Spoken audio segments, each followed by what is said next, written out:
નમસ્તે વિદ્યાર્થી મિત્રો, હું યુનિટી પબ્લિક સ્કૂલમાંથી મનીષા.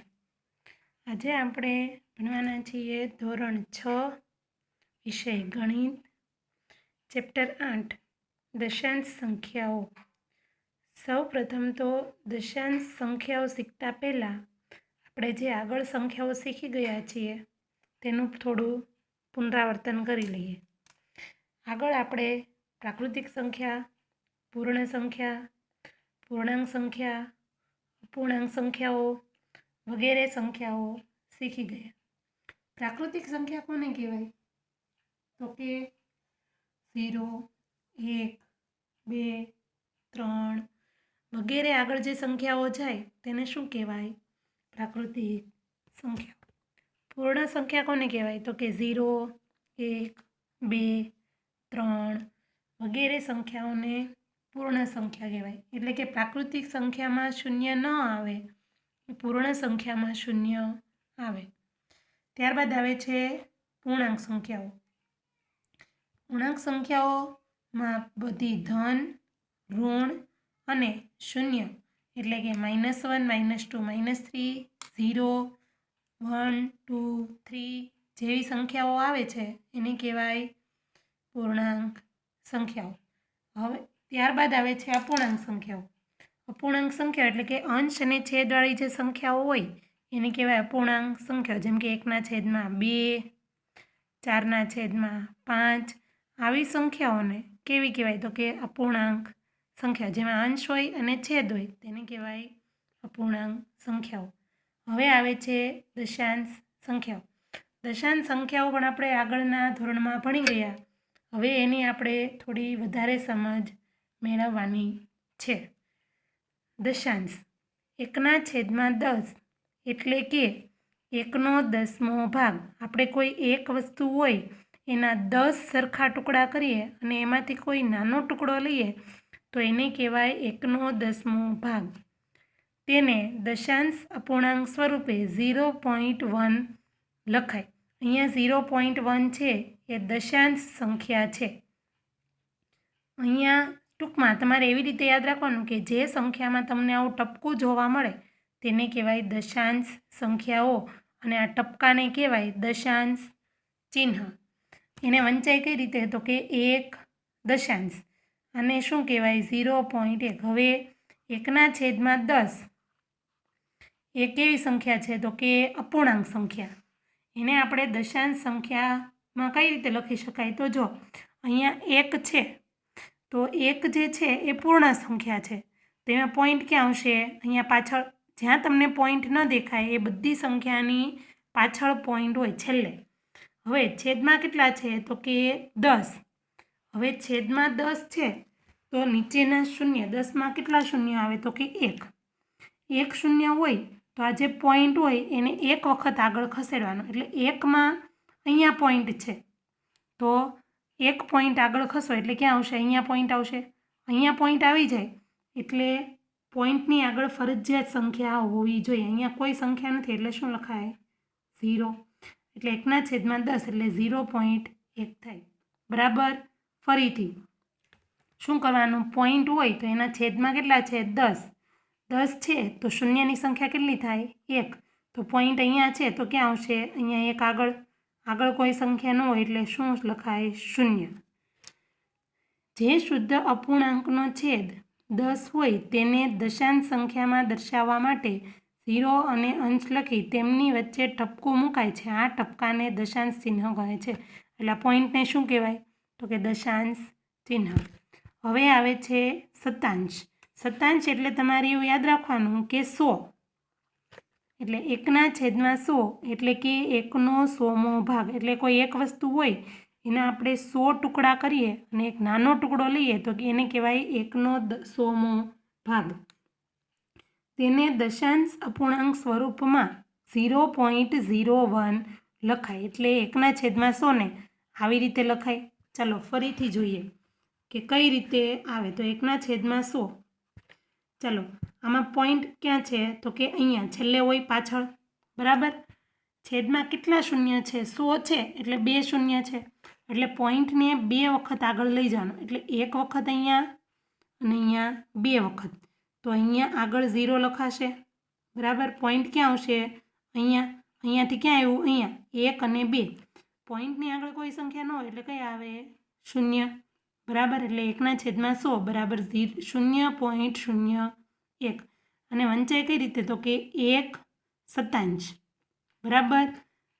સાદા અપૂર્ણાંકના છેદમાં 100 હોય તો દશકના અંકની આગળ દશાંશ ચિહ્ન મુકાય. એટલે જો છેદમાં 100 હતું તો અહીંયા જો એકમ દશક, તો આ દશકનો અંક છે એની આગળ દશાંશ ચિહ્ન મુકાયું, બરાબર. ફરીથી કઈ રીતે યાદ રાખવાનું? દશાંશ એટલે 1/10 અને શતાંશ એટલે 1/100. હવે આવે છે સહસ્ત્રાંશ. સહસ્ત્રાંશ એટલે 1000. સહસ્ત્રાંશ એટલે શું યાદ રાખવાનું? 1000. ચાલો, 1/1000 એટલે 1/1000મો ભાગ. એટલે કોઈ એક વસ્તુના આપણે 1000 ટુકડા કરીએ અને એમાંથી કોઈ નાનો એવો ભાગ લઈએ તો એ કેટલો ભાગ થાય? તો કે 1/1000મો ભાગ. તેને દશાંશ અપૂર્ણાંક સ્વરૂપમાં 0.001 લખાય. એને વંચાય કઈ રીતે? તો કે 1 સહસ્ત્રાંશ. ચાલો ફરીથી જોઈ લઈએ. 1/1000. ચાલો પોઈન્ટ ક્યાં આવે છે? તો કે અહીંયા છેલ્લે. 1ની નીચે કેટલા શૂન્ય છે? તો કે 3. તો 3 પોઈન્ટ ખસવાનું. 1 આવશે અહીંયા, આ 2 અને 3 એટલે 2 0. ચાલો 1 2 અને 3 એટલે પોઈન્ટ અહીંયા આવશે, આગળ કંઈ નથી એટલે શું આવશે? 0, બરાબર. ચાલો હવે આવશે સાદા અપૂર્ણાંકનું દશાંશ અપૂર્ણાંકમાં રૂપાંતરણ. સાદા અપૂર્ણાંક એટલે જેમાં અંશ અને છેદ આપેલો હોય તેને સાદો અપૂર્ણાંક કહેવાય. એટલે અપૂર્ણાંક સ્વરૂપ છે, તેને આપણે દશાંશ અપૂર્ણાંકમાં રૂપાંતર કરવાનું છે. તો આ જો આમાં દશાંશ છે, દશાંશ ચિહ્ન એટલે આ દશાંશ અપૂર્ણાંક થઈ ગયું. તો આવી રીતે આને ફેરવવાનું છે. તો જે આપણે આગળ કર્યું એ જ કરવાનું છે. સાદા અપૂર્ણાંકના છેદમાં 10, 100 કે 1000 હોય તો તે અપૂર્ણાંકને દશાંશ અપૂર્ણાંકમાં નીચે પ્રમાણે ફેરવી શકાય છે. ચાલો કઈ રીતે? ઉદાહરણ લઈએ. તો 9/10. છેદમાં 10 છે એટલે કેટલા શૂન્ય થાય? 1. આમાં પોઈન્ટ ક્યાં છે? તો કે 9ની પાછળ અહીંયા છે. 1 શૂન્ય છે એટલે 1 પોઈન્ટ આગળ ખસવાનું એટલે પોઈન્ટ ક્યાં આવશે? અહીંયા, બરાબર. આગળ કોઈ સંખ્યા ન હોય એટલે શું આવશે? 0 એટલે 0.9. આગળ 12/10. છેદમાં કેટલા શૂન્ય છે? 1. પોઈન્ટ ક્યાં છે? 2ની પાછળ. કેટલા પોઈન્ટ ખસવાના? 1. તો 1 પોઈન્ટ ખસો તો આ પોઈન્ટ અહીંયાથી ક્યાં આવી જાય? અહીંયા, એટલે 1.2. એક વસ્તુ યાદ રાખવાની કે કોઈ એક સંખ્યામાં એક જ જગ્યાએ પોઈન્ટ આવે, અહીંયાથી પોઈન્ટ ખસી જાય એટલે પછી ત્યાં બીજી વખત પોઈન્ટ આવશે નહીં. હવે 395/10. ચાલો પોઈન્ટ ક્યાં છે? તો કે અહીંયા 5ની પાછળ. કેટલા પોઈન્ટ ખસશે? તો કે 1. કારણ કે છેદમાં કેટલા શૂન્ય છે? 1. ચાલો 1 પોઈન્ટ ખસો એટલે ક્યાં આવશે? અહીંયા, એટલે કેટલા જવાબ થશે? 39.5. આગળ 2425/100. પોઈન્ટ ક્યાં છે? અહીંયા છેલ્લે. છેદમાં કેટલા શૂન્ય છે? તો કે 2. એટલે 2 પોઈન્ટ ખસો એટલે 1 2 પોઈન્ટ ક્યાં આવશે? અહીંયા, એટલે 24.25 તમારો આન્સર. આગળ 6392/1000. ચાલો પોઈન્ટ ક્યાં છે? તો અહીંયા 2ની પાછળ. કેટલા પોઈન્ટ ખસવાના છે? 3. 1 2 અને 3. ચાલો 3 પોઈન્ટ ખસો એટલે 1 2 અને 3 એટલે ક્યાં આવશે? 6 અને 3ની વચ્ચે એટલે 6.392. 55/100. પોઈન્ટ ક્યાં છે? અહીંયા, એટલે કેટલા પોઈન્ટ ખસવાના? 2. 1 2 એટલે ક્યાં આવશે? અહીંયા, એટલે આગળ કંઈ નથી એટલે શું આવશે? 0.55. આ આપણે કેવી કિંમત જોઈ? તો જેના છેદમાં 100, 10 અને 1000 હતા એવી. હવે આપણે શું જોવાનું છે? તો કે સાદા અપૂર્ણાંકમાં છેદમાં 10, 100 કે 1000 ન હોય ત્યારે અપૂર્ણાંકને દશાંશ અપૂર્ણાંકમાં ફેરવવા માટે અંશ તથા છેદને એવી ચોક્કસ સંખ્યા વડે ગુણવા પડે કે જેથી છેદમાં 10, 100 કે 1000 આવે. આગળની સંખ્યાઓમાં છેદમાં 10, 100 કે 1000 હતા એટલે આપણને પોઈન્ટ ખસેડીને ફેરવતા આવડતું. હવે આમાં જો જ્યારે કોઈ એવી સંખ્યા આપેલી હોય કે છેદમાં 10, 100, 1000 મતલબમાં શૂન્ય ન હોય ત્યારે શું કરવાનું? તો કે જો 7/5 છે તો છેદમાં કેટલા છે? 5. 5ને એવી કોઈ સંખ્યા વડે ગુણવાનું કે જેથી 10, 100 કે 1000 આવે, મતલબમાં શૂન્યવાળી કોઈ સંખ્યા આવવી જોઈએ. તો 5ને આપણે કેટલા વડે ગુણીએ તો 10 આવે, તો કે 2 વડે. હવે પૂર્ણાંક સંખ્યાનો એવો નિયમ છે કે અંશ સાથે જે પ્રક્રિયા કરો તે જ છેદ સાથે થાય, ને છેદ સાથે કોઈ પ્રક્રિયા કરો તો અંશ સાથે પણ થાય. તો આપણે છેદને 2 વડે ગુણીએ તો અંશ પણ 2 વડે ગુણાય, એટલે 7 ગુણ્યા 2 અને 5 ગુણ્યા 2. ચાલો 7 દુ 14, 5 દુ 10 એટલે 14/10. ચાલો હવે તો આપણને આવડે છે. પોઈન્ટ ક્યાં છે? અહીંયા. કેટલા પોઈન્ટ ખસવાના? 1, કારણ કે અહીંયા છેદમાં કેટલા શૂન્ય છે? 1 પોઈન્ટ ખસો એટલે અહીંયા પોઈન્ટ આવે એટલે 1.4. આગળ 11/25. 25/25 છે એટલે એવી કોઈ સંખ્યા વડે ગુણો કે જેથી 10, 100 અથવા 1000 આવે. તો 10 તો આવશે નહીં કારણ કે 25 કરતાં નાના છે. હવે 100 લાવવા માટે 25ને કેટલા વડે ગુણવા પડે? તો કે 4 વડે. એટલે અંશ અને છેદ બંનેને 4 વડે ગુણો તો 11 ગુણ્યા 4 કેટલા થશે? 44. 25 ચોક 100 એટલે કેટલા થાય? 44/100. પોઈન્ટ ક્યાં છે? તો કે અહીંયા. કેટલા પોઈન્ટ ખસશો? 2 શૂન્ય છે એટલે 2 પોઈન્ટ ખસશો. 1 અને 2 પોઈન્ટ આવશે અહીંયા અને આગળ શું આવશે? શૂન્ય એટલે 0.44. હવે 4/125. છેદમાં કેટલા છે?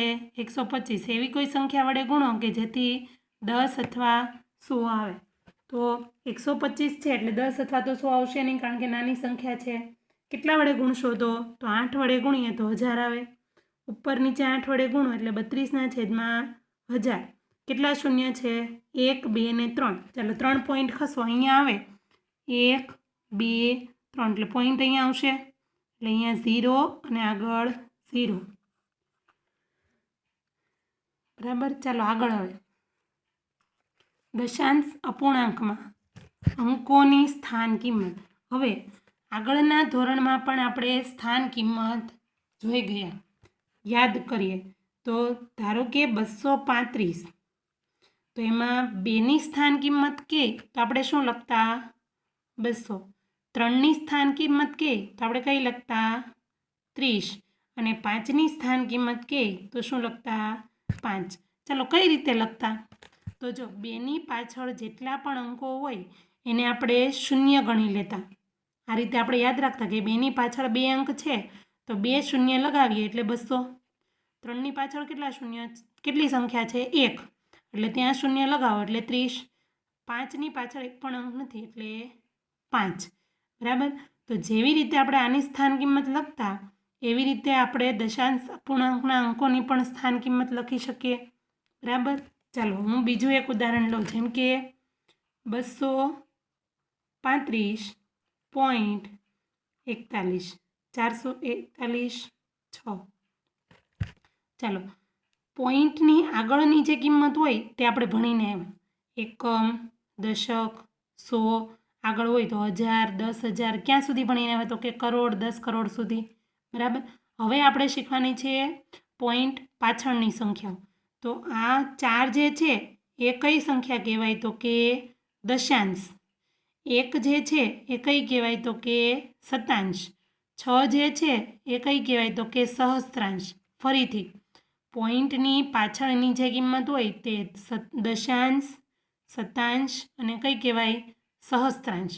હવે જેવી રીતે આને આપણે લખતા 235 હોય તો આપણે લખતા 2 ગુણ્યા 100, કારણ કે આની સ્થાન કિંમત કેટલી છે? આનું સ્થાન કયું છે? 100નું. પ્લસ 3 ગુણ્યા 10, કારણ કે 3નું સ્થાન કયું છે? દશકનું. વત્તા 5 ગુણ્યા 1. એવી રીતે આપણે આમાં લખવું છે તો કઈ રીતે લખી શકીએ? તો 2 ગુણ્યા 100 વત્તા 3 ગુણ્યા 10 વત્તા 5 ગુણ્યા 1. હવે આ છે દશાંશ, તો દશાંશ એટલે 1/10, એટલે આને ગુણવાનું 1/10 વડે. શતાંશ એટલે કેટલા થાય? 1/100, એટલે આને ગુણવાનું 1/100 વડે. અને 6 એ કયા સ્થાન ઉપર છે? તો કે સહસ્ત્રાંશ, એટલે એને ગુણવાનું 1/1000 વડે. એને યાદ રાખવા માટે જો મેં નીચે એક કોષ્ટક દોરેલું છે, એમાં આપણે ક્યાં સુધીની સંખ્યા લીધી છે? 1000 સુધીની. આપણે આગળ લંબાવવું હોય તો લંબાવી શકીએ. 1000 હોય તો એ 1000ના સ્થાનને ગુણવાનું 1000 વડે, 100ના સ્થાનને ગુણવાનું 100 વડે, દશકના સ્થાનને ગુણવાનું 10 વડે, એકમના સ્થાનને ગુણવાનું 1 વડે, દશાંશને ગુણવાનું 1/10 વડે. યાદ રાખવાનું પોઈન્ટ ક્યાં આવશે? હંમેશા એકમ અને દશાંશ વચ્ચેની સંખ્યા હોય ત્યાં જ પોઈન્ટ આવે. શતાંશને ગુણવાનું 1/100 વડે અને સહસ્ત્રાંશને ગુણવાનું 1/1000 વડે. એનું આપણે એક ઉદાહરણ લઈએ. એનું એક ઉદાહરણ તો કે 23.547માં અંકોની સ્થાન કિંમત નીચે પ્રમાણે છે.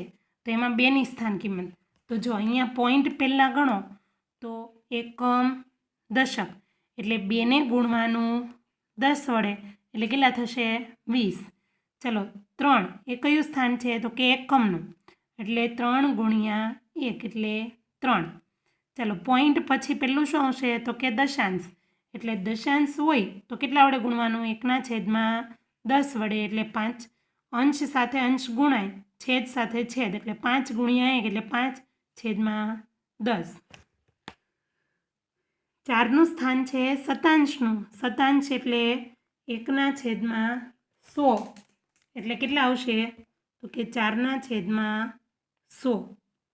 7નું સ્થાન છે સહસ્ત્રાંશનું, એટલે 1/1000, એટલે કેટલા આવશે? 7/1000. 7 × 1/1000, એટલે 7/1000. આવી રીતે કોઈ પણ અંકની સ્થાન કિંમત આપણે મેળવી શકીએ. બીજું ઉદાહરણ 213.65, તો એની સ્થાન કિંમત, તો એકમ દશક 100, એટલે 2 × 100 એટલે 200. એકમ દશક 1 × 10 એટલે 10. એકમનું સ્થાન છે એટલે 1 વડે. પછી પોઈન્ટ પછી શું આવશે? દશાંશ, એટલે 1/10 વડે ગુણવાનું. અને આ શું છે? તો કે શતાંશ, એટલે 5ને કેટલા વડે ગુણવાનું? તો 1/100, એટલે 5 × 1 એટલે 5/100. આગળ હવે જેવી રીતે આપણે સંખ્યા રેખા પર કોઈપણ સંખ્યાનું નિરૂપણ કરીએ છીએ, તેવી રીતે સંખ્યા રેખા પર દશાંશ સંખ્યાનું પણ નિરૂપણ થઈ શકે. આગળના ધોરણમાં આપણે દશાંશ સંખ્યા રેખા પર સંખ્યાનું નિરૂપણ જોઈ ગયા. તે કેવી સંખ્યા હતી? તો કે સાદી સંખ્યા, 1, 2, 3, 5 વગેરે. બરાબર. અહીંયા આપણે દશાંશ સંખ્યાનું નિરૂપણ કરવાનું છે, એટલે કે પોઈન્ટવાળી સંખ્યાને સંખ્યા રેખા પર દર્શાવવાની છે. સંખ્યા રેખા કોને કહેવાય? તો કે જે રેખા પર સંખ્યા દર્શાવી શકીએ એને સંખ્યા રેખા કહેવાય. દશાંશ સંખ્યાને સંખ્યા પર દર્શાવવા માટે દરેક પૂર્ણાંક સંખ્યાની વચ્ચે 10 ભાગ કરવામાં આવે છે. આપણે કોઈ એક સંખ્યા લઈ લઈએ, જેમ કે મેં લીધી છે 1.2. હવે આપણે અહીંયા શું દોરી છે? તો કે સંખ્યા રેખા. એમાં 0, 1, 2. આપણે શું કરવાનું છે? તો 0 અને 1ની વચ્ચે 10 સરખા ભાગ કરવાના છે. 10 સરખા ભાગ કરવા માટે 9 લાઈન કરવી પડે. ચાલો 10 ભાગ થયા છે, ગણો. 1, 2, 3, 4, 5, 6, 7, 8, 9, 10. 10 ભાગ થાય પછી 1 લખવાનો. પાછું 1 અને 2 વચ્ચે કેટલા લખવાના? તો કે 1, 2, 3, 4, 5, 6, 7, 8, 9, 10. એટલે કોઈ પણ બે પૂર્ણાંક સંખ્યા વચ્ચે આપણે 10 ભાગ કરવાના છે. બરાબર. 1.2 એટલે એનો મતલબ શું થાય? એક પછી બીજો કાપો, એક પછી બીજો કાપો. ચલો 1 ક્યાં છે? તો કે 1નું સ્થાન અહીંયા છે, એટલે આ પહેલો અને બીજો કાપો હોય એ શું થાય 1.2 બરાબર। હવે ધારો કે તમારે 1.4 જોઈતું હોય તો એક પછીનો ચોથો કાપો, એક પછી અને ચોથો કાપો એટલે કયો આવશે 1 2 3 ને 4 આ 1.4। અહીં 1 એ 1 થી મોટી અને 2 થી નાની સંખ્યા છે, તેથી 1 અને 2 વચ્ચે 10 સરખા ભાગ કરી બીજા ભાગ પર દર્શાવીશું। હવે ધારો કે તમને એવું કીધું હોય કે 10.6 ને દર્શાવો તો ત્યારે શું કરવાનું, તમારે સંખ્યા રેખા પર માત્ર ને માત્ર 9થી ચાલુ કરીને 11 સુધી, ત્યારે તમારે 0થી ચાલુ કરવાનું નથી। કઈ રીતે, તો 10 અને 11ની વચ્ચે શું આવે 10.6 આવે, એટલે તમારે 9થી ચાલુ કરીને 11 સુધી સંખ્યા રેખા લંબાવવાની। 9 10 11, 10 પછી કયો કાપો, તો કે છઠ્ઠો કાપો બરાબર। આવી રીતે કોઈ પણ સંખ્યાને તમે સંખ્યા રેખા પર દર્શાવી શકો। હવે આગળ આવે છે અપૂર્ણાંક તરીકે દશાંશ। 1.8 આ કઈ છે, તો કે દશાંશ સંખ્યા, એને આપણે અપૂર્ણાંક સ્વરૂપમાં ફેરવવું છે। ચાલો, 1ની સ્થાન કિંમત કેટલી છે, તો કે 1 એટલે 1/1। 8ની સ્થાન કિંમત કેટલી છે, તો કે 1/10 એટલે 8 ગુણ્યા 1/10 એટલે 8/10। ચાલો, હવે છેદ આપણે સરખો કરવાનો છે, એટલે આનો છેદ 10 છે તો આનો છેદ પણ 10 કરવો છે, તો ઉપર નીચે 10 10 વડે ગુણવું પડે, તો 10 વત્તા 10/10 પ્લસ 8/10। હવે અંશનો સરવાળો કરો, છેદ કોમન છે એટલે છેદમાં 10 અને અંશનો સરવાળો કરો એટલે 10 વત્તા 8 બરાબર 18, એટલે 18/10 થઈ ગયું। આને પાછું મારે આમાં ફેરવવું હોય તો કઈ રીતે, આપણે ભણી ગયા કે અહીંયા પોઈન્ટ છે તો અહીંયા એટલે આવી ગયું આ બરાબર। અહીંયા તમારે સ્વાધ્યાય 8.1ની માહિતી પૂર્ણ થાય છે। આગળના ભાગમાં આપણે સ્વાધ્યાય 8.1 જોઈશું।